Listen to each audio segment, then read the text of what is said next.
Hey everyone, and welcome back.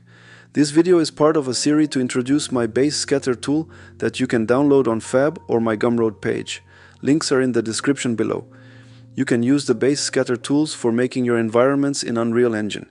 And in this video we are going to talk about the SplinePathScatter. This tool has some similarity with the path road in my other PCG forest tool. Only this tool got way more functionality when it comes to production. I'll show you how to set it up, how to control your variations, and how to use it in your scenes. So, if you're ready to speed up your environment workflow, grab yourself a glass of milk and let's jump straight into Unreal Engine. So let's dive in.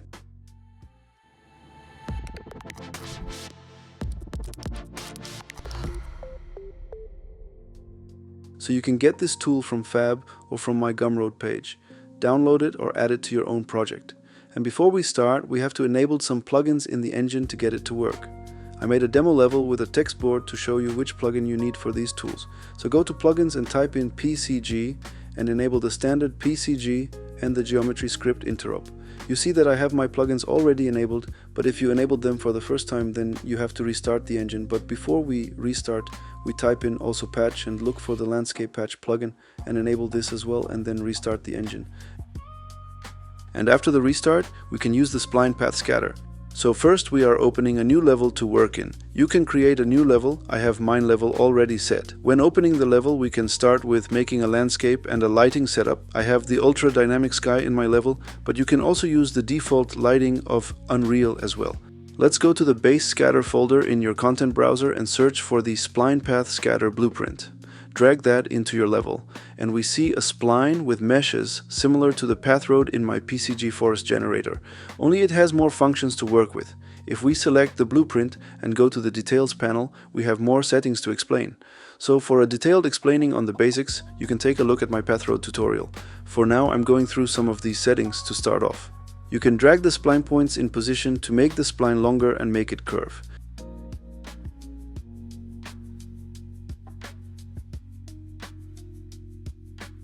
You can change it also in Z-axis. You can change the mesh of the spline by dragging another mesh into the slot.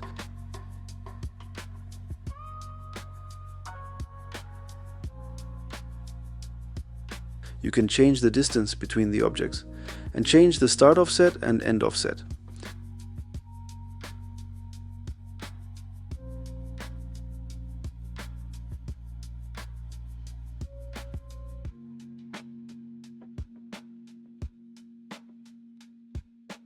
When you enable the projecting to landscape, it will project to the landscape. When you don't see anything, the blueprint is too far from the landscape, position it and it will snap to the landscape. I'm disabling the projecting and zero out the offset for now. Then we have the curved path settings. If you enable the curved on, you see a cube-shaped cable. We can still use the offset, and you can change the mesh input. If I drag a cylinder into the slot, you can see that it fills up the spline, but not in a cable way. You can change that by changing the settings in the curved path. You can change the forward direction and also the up vector of the mesh. When you have the right angle for your mesh, you can drag out the spline and make it bend and curved like a cable.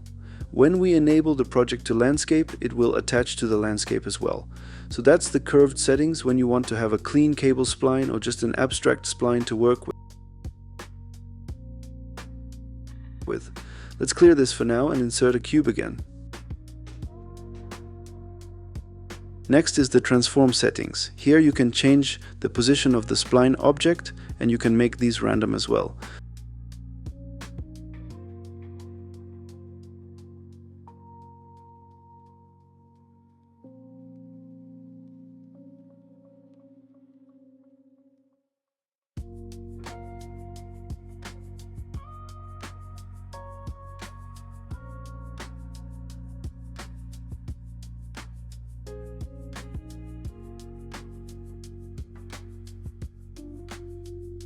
The same goes for the rotation and also the scaling of the objects.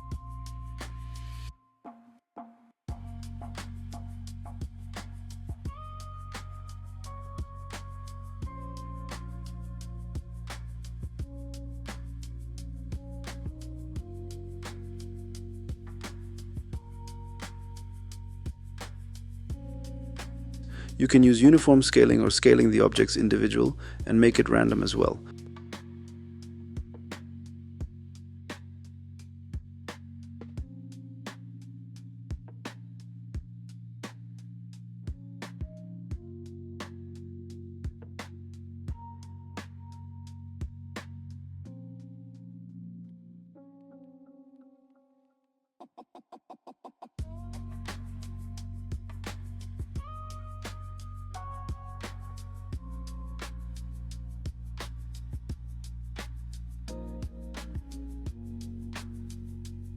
Let's remove the blueprint for now and start with a new one by dragging the SplinePathScatter into our level.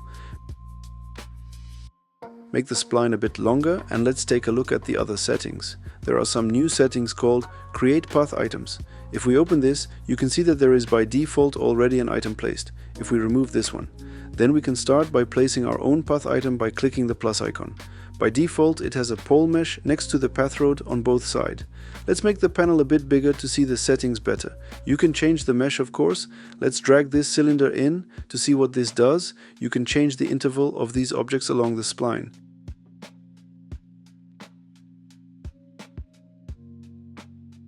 And the height of all the item objects. And you can change the transform of the object. Let's change the mesh into a real object. I'm going for this street light. Now we can transform the position, rotation and scaling of this street light.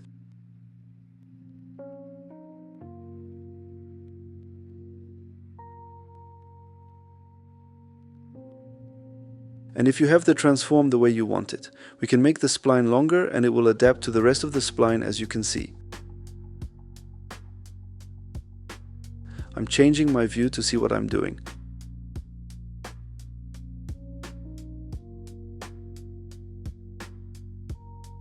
And you can still use the settings to change it on the spline, like the position, interval, height or rotation. But you are transforming the items on one side. If we go to the set mirror, you can see that this is enabled. When disabling the section, there is only one side shown in your level.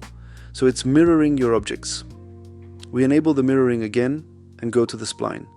If you change the height of a point, it will also adapt to the spline, as you can see.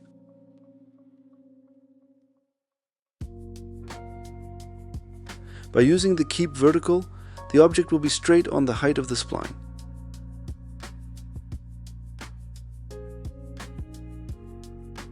Let's go to the curved section to make the road in a shaped curve. That looks much better.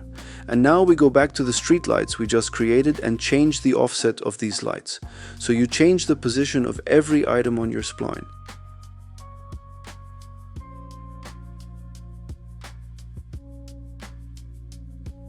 We clear out the offset for now.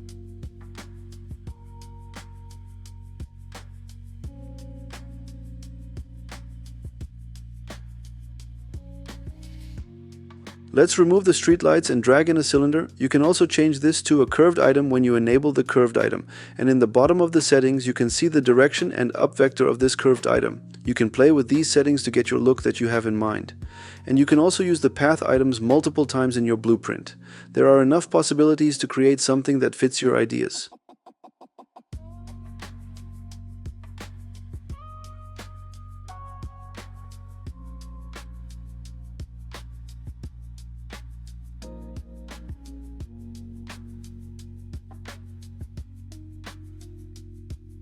The path items also have a multiple item data layer, so you can insert multiple shapes on your spline.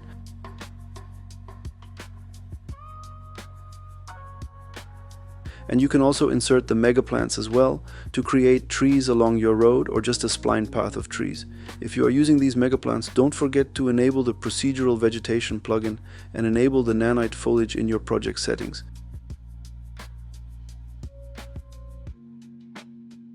Let's straighten the road and make some changes in your settings to make these trees look more random.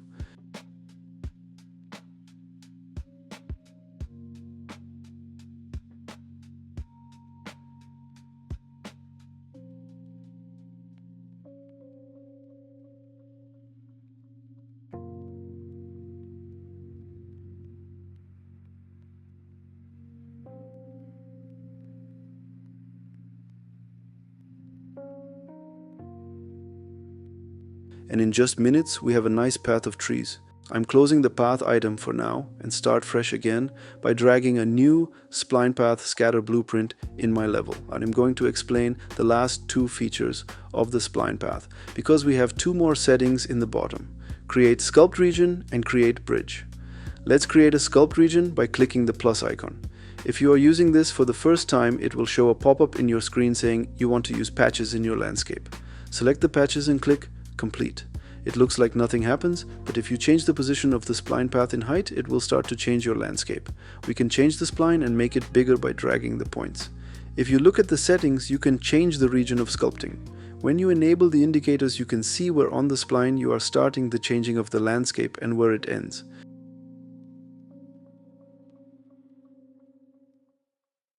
And you can insert another region to create another sculpt region on your spline.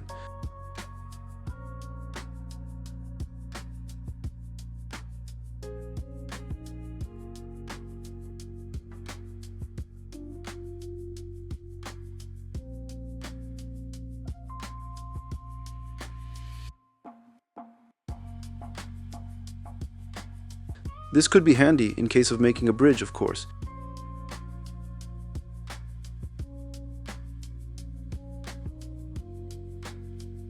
If you close the sculpt settings and look at our last feature, you can create a bridge by clicking the plus icon.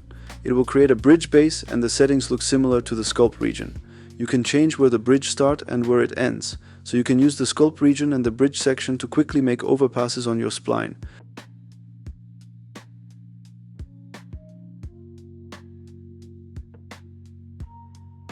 You can enable pillars if you want to use pillars under your bridge.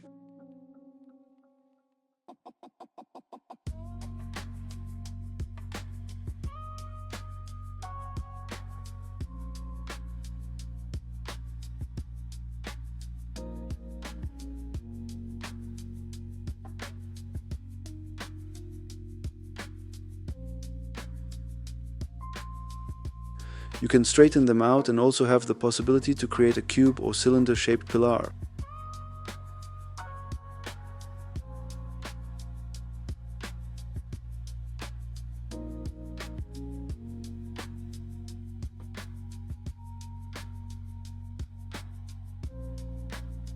And you can finish it off by using a top element. These two sections give you possibilities to make easy overpasses or road situations in your scene or level to shape your environment. A quick note is that these features are still in beta and not replacing high-class high road builders. These are made for shaping your environment and are still in development. If you have suggestions or ideas, give me a shout in the comments or on my Discord. And that is how you use the SplinePathScatter. For other questions on this tool, you can visit my Discord.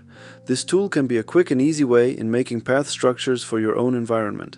If you found this breakdown helpful, please hit that like button and subscribe to the channel. Drop me a comment below letting me know how you'd use the SplinePathScatter in your own workflow. Thank you so much for watching, and I'll see you in the next one. Keep shaping those worlds.